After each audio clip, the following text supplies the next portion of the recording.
Welcome friends, আজ আমরা মধ্যযুগে অর্থাৎ সুলতানি এবং মোগল যুগে কিছু গুরুত্বপূর্ণ গ্রন্থ যেগুলি একটা ভাষা থেকে আর একটা ভাষায় যারা অনুবাদ করেছিলেন সেগুলো সম্পর্কে আমরা আলোচনা করব। ঠিক আছে, খুব ইম্পর্টেন্ট যে গ্রন্থগুলি কারা একটা ভাষা থেকে আরেকটা ভাষায় কনভার্ট করে দিয়েছিলেন সেগুলো আজকে আমাদের আলোচ্য বিষয়। যেমন ধরো, প্রথমে আমি বলতে পারি বাবরের আত্মজীবনী, তুজুকি বাবরি বা বাবরনামা। আবার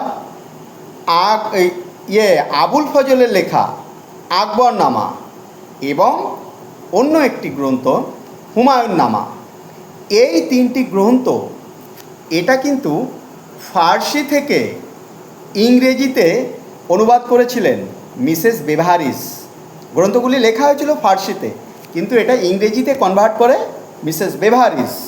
ঠিক আছে, আকবরের আবুল ফজলের লেখা অন্য একটা গ্রন্থ আইনে আকবরী, এটা কনভার্ট করে ব্লকম্যান এবং গ্যারেট, এটা ফার্সিতে কনভার্ট করেছিল। আচ্ছা, আর একটা গ্রন্থ আছে অথর্ববেদ, এটাকে ফার্সিতে অনুবাদ করে শিরহিন্দ। ঠিক আছে, পঞ্চতন্ত্র, যেটা বিষ্ণু শর্মার লেখা পঞ্চতন্ত্র, এটাকে ফার্সিতে অনুবাদ করে আবুল ফজল। ঠিক আছে, রামায়ণের বাংলায় অনুবাদ করে কৃত্তিবাস ওঝা। আচ্ছা, শ্রীমদ্ ভগবদ্ গীতা বাংলায় এটা অনুবাদ করে মালাধর বসু, যিনি গুণরাজ খাঁ উপাধি পেয়েছেন।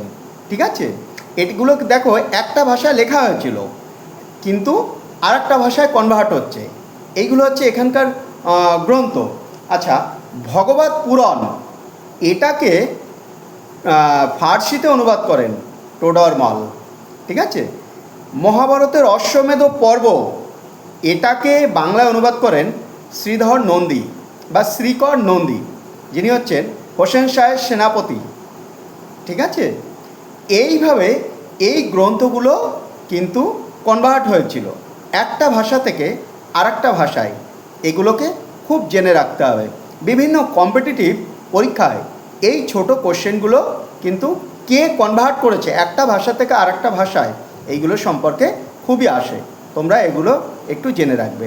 ছোট্ট আজকে এই পর্যন্তই।